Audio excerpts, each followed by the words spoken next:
Em nome do Pai, e do Filho, e do Espírito Santo. Amém. Naquele tempo, disse Jesus aos seus discípulos: Vós sois o sal da terra. Ora, se o sal se torna insosso, com que salgaremos? Ele não servirá mais para nada, senão para ser jogado fora e ser pisado pelos homens. Vós sois a luz do mundo. Não pode ficar escondida uma cidade construída sobre um monte. Ninguém acende uma lâmpada e a coloca debaixo de uma vasilha, mas sim num candeeiro, onde ela brilha para todos os que estão em casa. Assim também brilha a vossa luz diante dos homens, para que vejam as vossas boas obras e louvem o vosso Pai que está nos céus. Palavra da salvação, glória a vós, Senhor. Meus irmãos e minhas irmãs, depois agora que nós acabamos esse tempo pascal que se encerrou com a descida do Espírito Santo sobre os apóstolos, a igreja entra no tempo comum. Então vocês vão ver que os sacerdotes, nesse tempo agora, vão estar com a estola verde, a casula verde, mas de vez em quando entra um santo, e pode ser um mártir, como pode ser um santo que não morreu mártir. Aí a estola vai variar, verde, às vezes vermelha, às vezes branca, mas o que vai predominar mais é o verde. Vocês viram que nós entramos agora no Evangelho de São Mateus. Nós estamos no capítulo 5, do versículo 13 até o 16.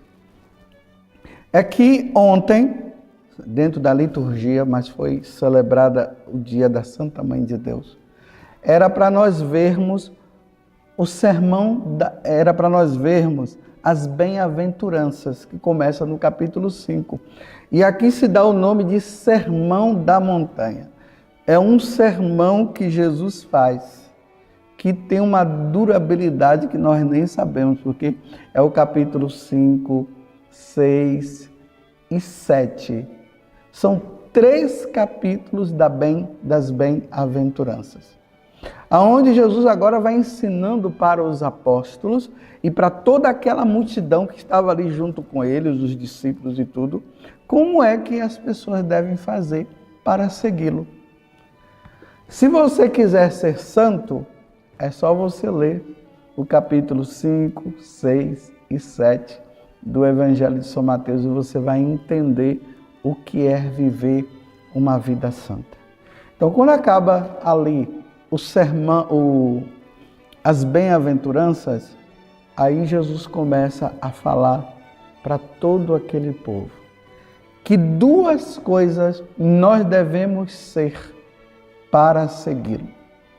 Nós devemos ser sal e nós devemos ser luz, que foi o que acabei de ler agora.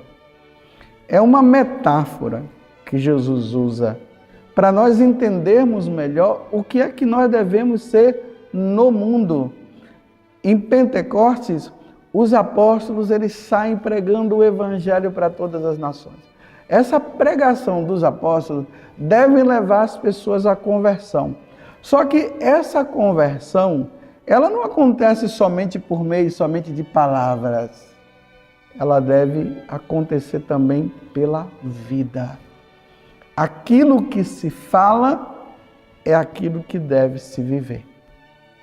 Infelizmente, nós encontramos tantas pessoas que às vezes jogam até na nossa cara, dizendo, esse padre aí fala aquilo, mas ele não vive. Fulano de tal fala aquilo, fala até bonito, mas não vive.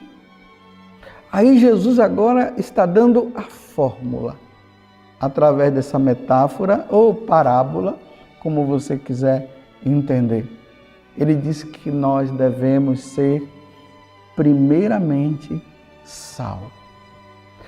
Esse mundo que está aí, esse mundo, o mundo que Jesus se refere, não é o mundo enquanto criação. Porque o mundo enquanto criação ele é bonito, é lindo. Imagine uma flor, uma rosa, um peixe, o mar.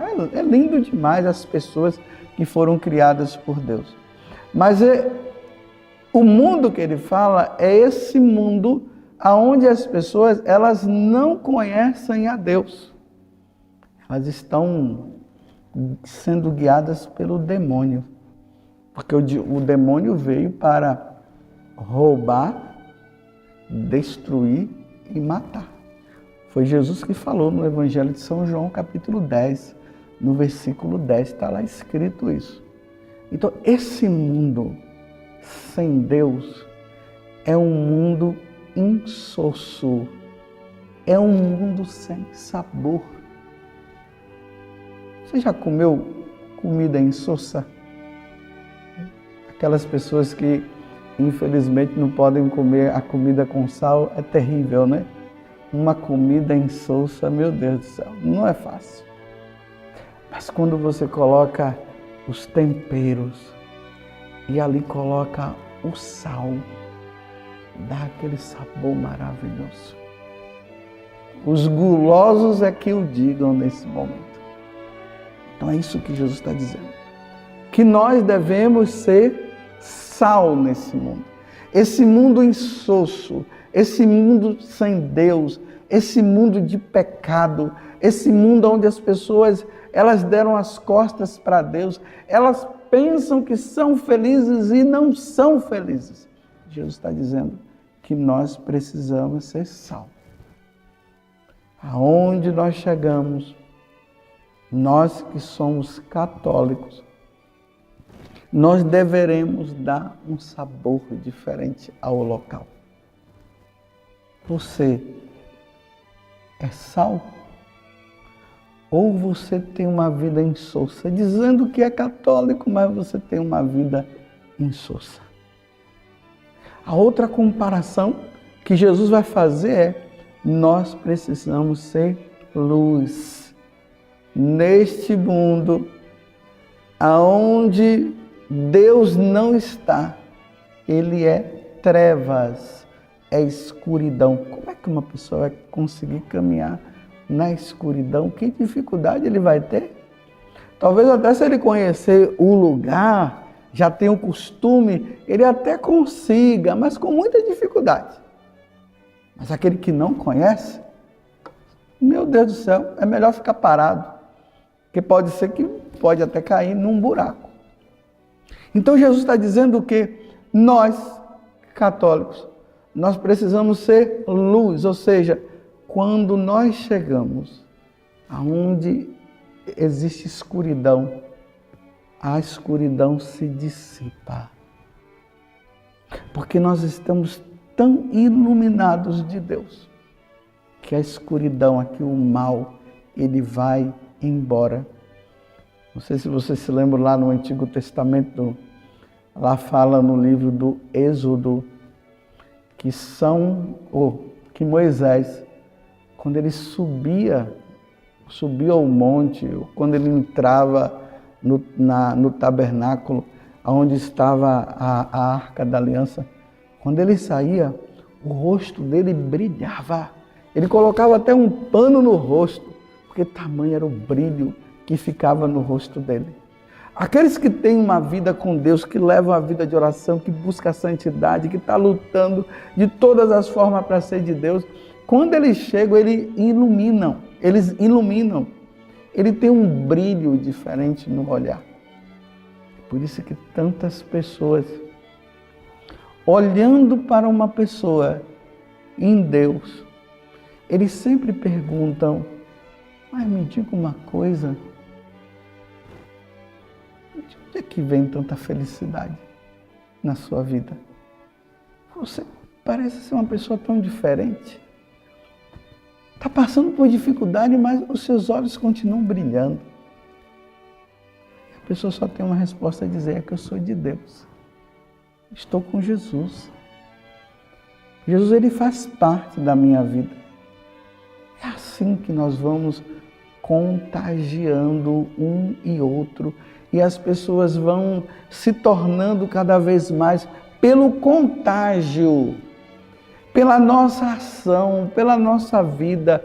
E aí que o casal que vive a fidelidade, ele vai contagiando os outros casais, os jovens vão contagiando outros jovens, as pessoas mais maduras vão contagiando, e ao mesmo tempo o casal contagia o jovem vai contagiar o casal e vai contagiar o outro, porque é assim a vida daqueles que são iluminados.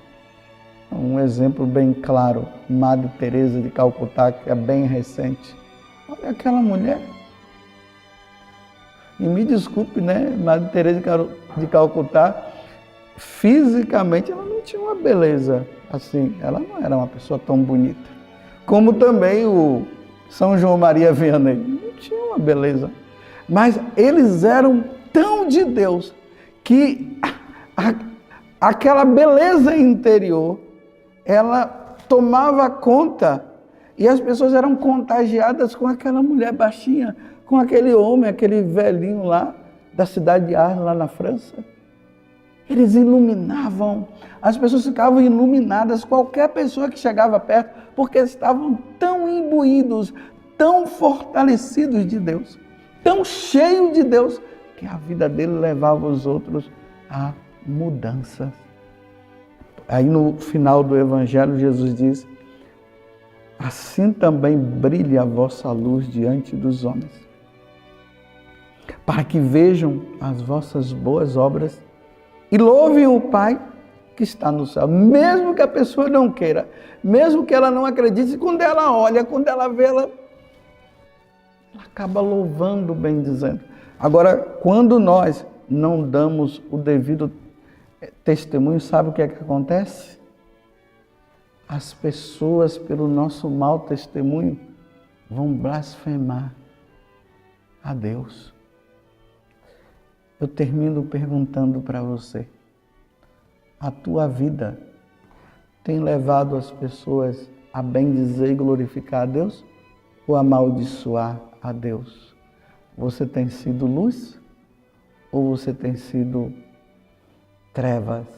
Você tem sido sal ou você tem dado esse sabor insosso nos lugares que você vai? Padre José Augusto, como o Senhor está diante das pessoas, luz ou treva?